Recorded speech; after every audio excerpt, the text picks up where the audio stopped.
Amadou Onana. Now, West Ham fans, you're not having deja vu. We're not going back in time a year. It is the current time. It is the new transfer window, and it is possible that our interest in the midfielder is going to be reignited. Now, of course, cast your eyes and your minds back to that summer transfer window. We had a 33.5 million deal agreed with Lille for Amadou Onana. Raised a lot of hopes among West Ham fans. He was a young, energetic midfielder, obviously from the French league. He did very well there. And then we stumbled upon the personal terms. The midfielder wanted what was considered a lot of money for what is essentially a Premier League unproven player. And obviously, we know David Moyes. We know he has this quota. He loves Premier League proven players. I feel like most foreign players, or players that come in from foreign leagues, he feels like they have to bed into the system. He has to bed into the Premier League. You see the way he sort of treated Scamacca, Paqueta, all these players as they've come from foreign leagues.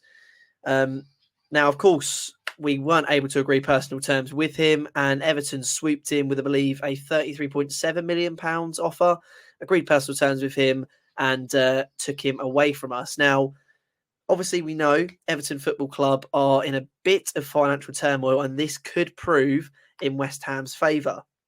Now, it was thought that if they went down, he was someone we were definitely going to go in for, because obviously a club with financial difficulty, they go to the Championship, they're going to be desperate to sell players, they're going to need to sell players. Obviously, they didn't get relegated, but it is thought that we are still going to be going in for him. Now, this is early stages at this point in time. As I've talked about in a previous video, there's a lot of just interest, thought to submit bid, that kind of thing. Like, there's no real price tag put on him at the moment. There's no sort of idea as to how much Everton will want, but it is thought that Everton would be open to selling the midfielder. And the bonus is that we know he's a Premier League proven player now. You know, he has played in the Premier League for the past year, probably one of Everton's shining players in what can only be described as a terrible season for them. But he's big, he's powerful. He reminds me of Thomas Souček in his sort of first few years. But he's a lot better aerially. He's a lot better on the ball, good at passing. I see him as that perfect number 8 to sit in with Lucas Paqueta, and he's basically like a better Souček in my eyes.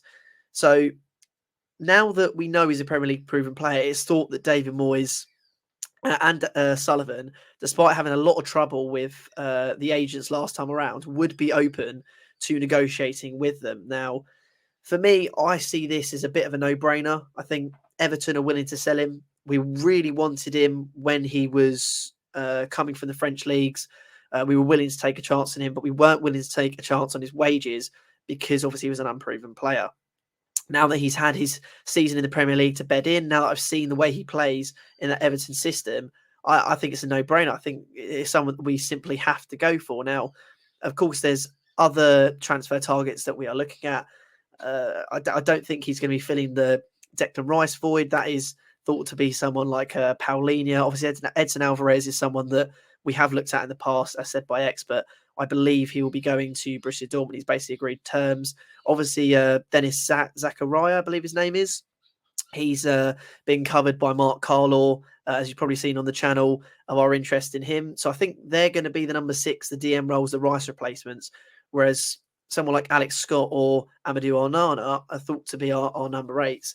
And I just think this would be a really smart move for West Ham. I think if we can agree a 25 million, 30 million pounds sort of signing for him, will he ask for similar wages? Potentially, but I think hopefully we will recognise that he's worth those wages. He's also very young. You know, he's got room to grow. And he didn't really put a foot wrong in the Premier League last season. There's not, after watching him for a year, there's not a lot I can say to really criticise him. You know, there's not a lot of weaknesses to his game as far as I'm concerned. Like I said, he's really powerful on the ball. One thing we're going to miss at this football club is those big, powerful runs from Declan Rice, where he would take the ball from the halfway line, run up the other end of the pitch, and get us all that length of the pitch. Onana is so strong, so powerful in the air. So we've got that option to knock it up, and he's going to be able to win a header for us.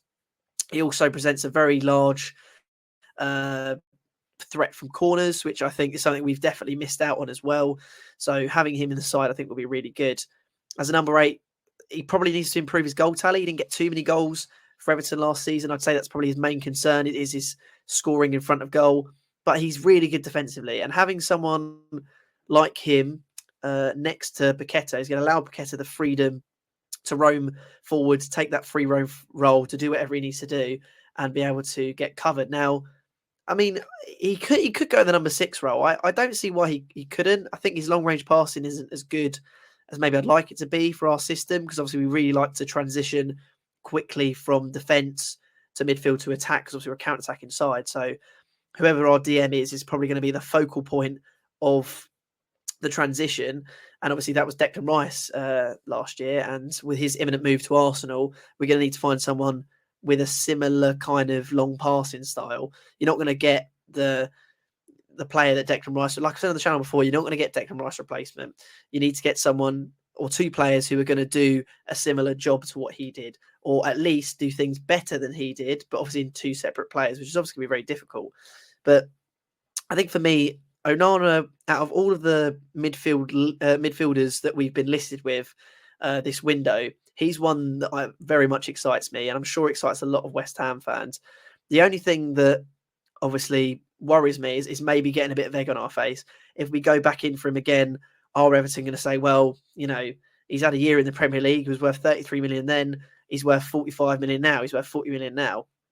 And then, you know, even if we do agree terms, is he once again going to say, well, you know, I was asking for wages of so-and-so when I was an unproven Premier League player. Now I'm asking for even more. And we're going to sit there and say, well, we don't think you should be paid that much money. And again, we've got egg on our faces, and he goes either somewhere else or he stays at Everton Football Club. So that is my only worry with him. And obviously, has he burnt the bridges? You know, your wages or money shouldn't have been an issue to you. You should have been happy to go to West Ham, regardless of what the wages were per week, because they weren't silly wages we were offering. You know, we weren't undercutting him by too much.